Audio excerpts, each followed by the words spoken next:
on then, let's get straight into it. The fixtures for the new Premier League season, here we go, are revealed. There we go, it's the opening day, everybody. There we go. How's it looking?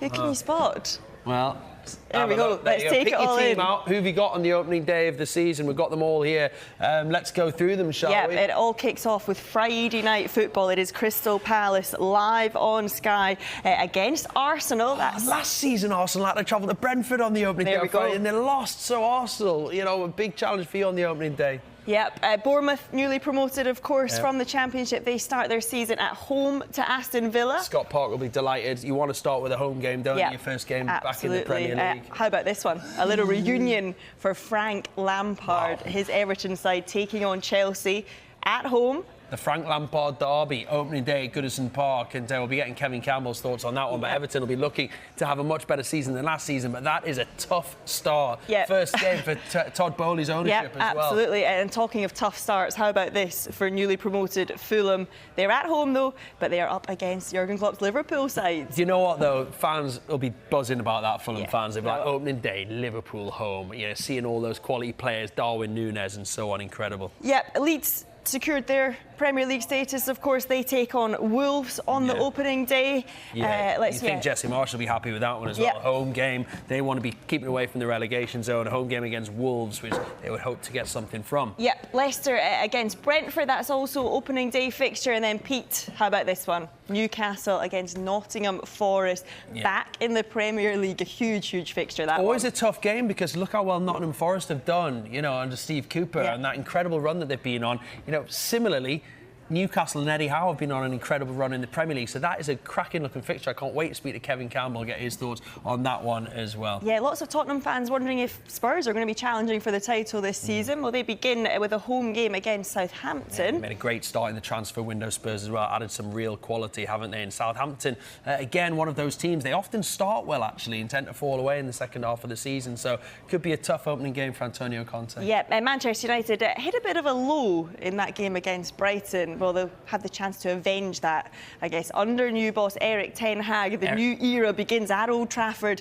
Brighton, the visitors. He'll be happy with Erik Ten Hag, won't he? First game, home at Old Trafford. Fans will all be up for it, and you take on a Brighton team. But if you don't start with a win, already the pressure starts to build for Erik Ten Hag. And what about the defending champions, Manchester City? They begin that defence. It's an away game against West Ham. Yeah, indeed. Okay. So that's the opening day. Let's fast forward to the final day, the 28th of May, 2023. That is the date for your diary for the final day of this season. And if it's anything like this season just passed, there's going to be a lot riding on the final day. Remember, we went into this season with the title still to be decided, who was going to finish fourth, who was going to take that last relegation spot. So these games could be absolutely crucial. Yeah, you just don't know how significant they could be. How's it looking then? Arsenal, they'll be at home against Wolves. Aston Villa, they're at home to Brighton. Yeah, Brentford take on Manchester City, the defending champions. Will they be going to Brentford needing a win on that final day? Chelsea host Newcastle at Stamford Bridge. It's Crystal Palace versus Nottingham Forest. Yep, let's move on then. Everton, they've got a home game against Bournemouth. You just wonder, the significance perhaps for both these sides as you reach the end of the season. That could be a massive game. Everton fans will be hoping it won't be, but it could be. Yep, same for Leeds fans. Leeds taking on Tottenham on the last day. Leicester, they've got a home game against West Ham. Yeah, Manchester United have a start they'll be happy with. Home to Brighton, and they're going to finish with a game you'd think they'd be happy with as well. Home to Fulham, but will Fulham need points on the last day at Old Trafford to stay up? Yep, and it is an away game for Liverpool. Will they be challenging for that title once again? They take on Southampton. Liverpool have got a couple of big results against Southampton over the years. They've scored a boatload against them as well. So that's a tough end to the season for Southampton as well. Now, we wouldn't ordinarily show you the fixtures for the weekend of the 12th of November, but it is not an ordinary season, of course, this time around. Yeah, because this was the controversial one. This is the last set of Premier League games before the World Cup. There was talk about the traditional top six not playing against each other, and I haven't seen these yet, but just casting my eye over it, looks as though that's exactly what's happening. I can't see any big games between the sort of traditional top six at all. You might have noticed the fixtures are the reverse of the games for the last day of the season, and more of the so-called Big Six playing against each other. So that is what it's looking like on November the 12th. Now, of course, the World Cup final, we mentioned it there. It takes place on December the 18th. Premier League season resuming on Boxing Day. So what is that, 8 days later? This is how the Boxing Day fixtures are looking. Yeah, OK, pick out your team. Where are you going on Boxing Day? Have you got a home game to enjoy, digesting your Christmas dinner and everything from the day before? Or have you got a bit of an away trip to go to on Boxing Day? Let's have a look at some of the highlights. Arsenal, they'll be taking on West Ham. Steven Gerrard, he'll be facing his former club, Aston Villa, taking on Liverpool there. What have we got? Leeds against Manchester City. Manchester United taking on Nottingham Forest. And of course, due to the World Cup, no traditional fixture on the 28th of December. We are going to wander back over here, though, because we want to focus on the opening weekend fixtures. Kevin Campbell, you've been sitting there, taking it all in, digesting it all, as we have done as well. Yeah, so we want to talk about your three former clubs, of course, Everton, Forest, but we'll start with Arsenal. Friday night football away at Crystal Palace, wasn't it? I mean, that's, quite similar to the way they started this season, away at Brentford on the Friday night, and they got beat. What do you make of that one? Yeah, well, you know what? The Crystal Palace game is going to be a tough one because Arsenal went there, obviously, last season and got schooled, really, got sorted out. Patrick Vieira's done a really good job, but hopefully it'll be a different Arsenal this season. Friday night football's always exciting to start the season off, and hopefully the form could be better than it was last season because it's going to be a really tough London derby game. Yeah, what about another one of your former sides, Nottingham Forest, away at Newcastle? I mean, what a return to the top flight that is.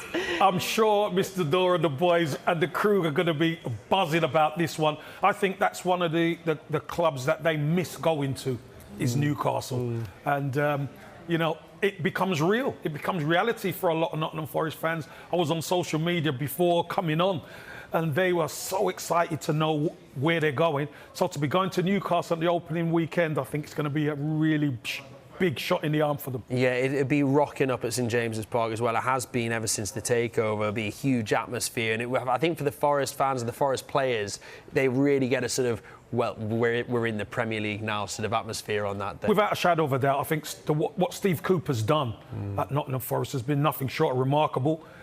But, for all the good work that they've done, they got into the Premier League. Now the real work starts, and you've got to try and stay in there. And Newcastle are going to be bouncing, but Nottingham Forest, club with a great history, and just to stay up, I think will be good for them, and then they can build on that. Yeah, let's have a look at another of the couple of promoted sides as well. Bournemouth, they start the season against Villa. Fulham, bit of a daunting task for them. They're up against Liverpool. What do you make of those? I think they're obviously going to be very tough games. Bournemouth are probably going to be the happier of the two. Bournemouth at home, and Fulham playing, Liverpool at home is always going to be very difficult. But you've got to play everybody twice in the Premier League, and the quality is that much higher than the Championship. So maybe it's going to be a little bit tougher than previous seasons, but I don't think taking points off Liverpool, Fulham would look at that as anything major. But if you're going to get them on the first day. Well, that's not a bad shout, actually. You know what? We want to concentrate on the champions, Manchester City, as well, because we know how they begin their defence of their title now, and it's relatively favourable, isn't it? They don't face any of last season's top six. They start with that game away at West Ham, then they host newly promoted Bournemouth. Next up, it's games against Newcastle and Palace before another promoted club in Nottingham Forest, and then they take on Aston Villa. And we can speak live, can't we, to former City defender and Leeds defender Danny Mills, who joins us. Danny, thanks so much for coming on. What do you make of that? City, they've got a strong start, a decent start. They'll be happy with that, won't they? It is a good start, especially after a lot of their players will have been away over the summer break, the international window. But they are favourable. West Ham away is always difficult. I think that's always been a very, very difficult game for Manchester City going to West Ham. So it's not an easy opener. But apart from that, after that, you'll look at it and thinking, well, there's a lot of wins in there. If they don't pick up 5 wins out of the first 6, I think most people would be very, very surprised. Is it to build momentum early on in the season? Oh, very important. We've seen it before. If you get off to a good start, you can then relax a little bit. If you get off to a bad start and you're chasing it, look at what, Brentford last season, were absolutely fantastic. They got off to a really good start, got some good results, and that settles everybody down a little bit. And that doesn't matter whether you're at the top end or the bottom end of the table. It's vitally important. Okay, we know that Newcastle turned it around, but that was, incredibly unlikely. That doesn't happen very often. And obviously their circumstances were a little bit different. But yeah, if you can get off to a good start, get points on the board, and I'm sure Kevin will say the same thing. You want to get your first win, your first clean sheet, your first home win. They're all the sort of little markers that managers are looking for to get you off the mark. Danny, obviously City have added Haaland as if they couldn't get any better. They've added Erling Haaland. What do you think would be the minimum objective for City this season? Have they got to win the title, or is it just once again they just got to be challenging, or is the Champions League actually more important, do you think? The title is absolutely vital, and don't forget this would be 3 times in a row. Obviously, Manchester United did that around obviously the late 90s, early 2000s. Obviously, the 3 years Jaap Stam, 3 years in a row, and then left the football club. So to do what Manchester United have done, to win the Premier League 3 times in a row, that will be City's main aim. I think they've always understood that that the league is the bread and butter. Of course, they want to win the Champions League. Absolutely desperate for that. But again, they will be thinking, right, we want to win the league, we want to win the Champions League, and maybe pick up another trophy, within there somewhere. But Haaland, I think he's going to be absolutely fantastic. I think he'll hit the ground running. He had a little bit of a break towards the end of last season with injuries. Obviously, he's been back over the summer playing international football. So he's up to speed again, he's fit. He'll obviously now have a couple of weeks off before he goes back into pre-season with Manchester City. And I think he will start like a house on fire. I wouldn't be surprised if he scores 30 plus goals in the Premier League next season. And the advantage that City will have when they get to the World Cup break, after the 12th of November, Erling Haaland's going to get a rest. He's not going to be going to the World Cup, so he can put his feet up for a little bit. He can have a couple of weeks off. So he's going to do what he's done for the last few seasons and get a midwinter break. So that'll mean he's going to be even fresher for the back end of the season, which again is a huge worry for everybody else.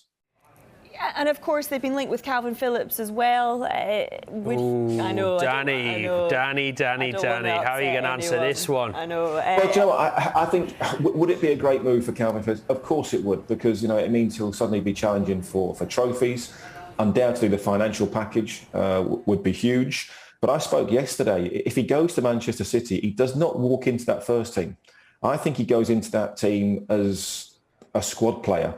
Rodri is outstanding in that holding midfield role. And the way that City play, they don't play with 2 holding midfield players. They don't need it. They've got some exceptional talent within that midfield area. I think if Calvin Phillips did go to Manchester City, he'll be a little bit like Raheem Sterling this season. He will play, maybe 20 games, maybe half the Premier League games that he would possibly start, dip in and out of the Champions League and games like that. And it's also very, very difficult. We've seen with Jack Grealish sort of struggle a little bit to fit into the City system. It's a different way of playing. The expectations are huge. The pressures of having to win every single week, of having to be at your very, very best every single week are different to other clubs. And that will be a different challenge if he does end up going there. Danny, talking about Leeds, another one of your old clubs. What kind of a season is it going to be? I mean, they start with that home game, don't they, I think, against Wolves. Is it going to be another season where they're flirting with relegation, or do you expect them to kick on a bit? Survival has to be the key. It's a little bit of a transitional season for them. Obviously, after Bielsa, they've got a lot of senior players that are now getting towards sort of 30 and just over 30. They've got some exceptional youngsters, and I think that's why they've tried to address in this transfer window, bringing in some players, in around sort of the 20-year-old mark, mid-20s, to give them something in the middle, which they've lacked maybe the last couple of seasons. But realistically, with what is effectively a new manager, lots of new players coming in, survival has to be the key. If they can get off to a good start, every team probably outside the top, well, you expect to be outside the top 6, 7 and maybe 8, I think in 40 points. Get to 40 points as soon as possible and then see where you are. See where you are when, see what date you get to that 40-point mark and then see if you can kick on from there. OK, Danny, it's going to be a fascinating season. We'll be speaking to you throughout it, no doubt. Thanks so much for coming on this morning. Yeah, well, Manchester City's trip to West Ham rounds off the opening weekend. It is live on Super Sunday. As we said, Crystal Palace and Arsenal get things underway on the Friday night football. Lampard and Everton against Chelsea. That's in the Saturday night football live on Sky. While Manchester United and the start of the Ten Hag era kicks off the first Super Sunday of the season. And you can see the full fixture list for every single Premier League club over on the Sky Sports app. Get your phone out. Scan the QR code right now with your mobile and it'll take you straight there. You'll be able to see every single fixture for all 20 Premier League clubs.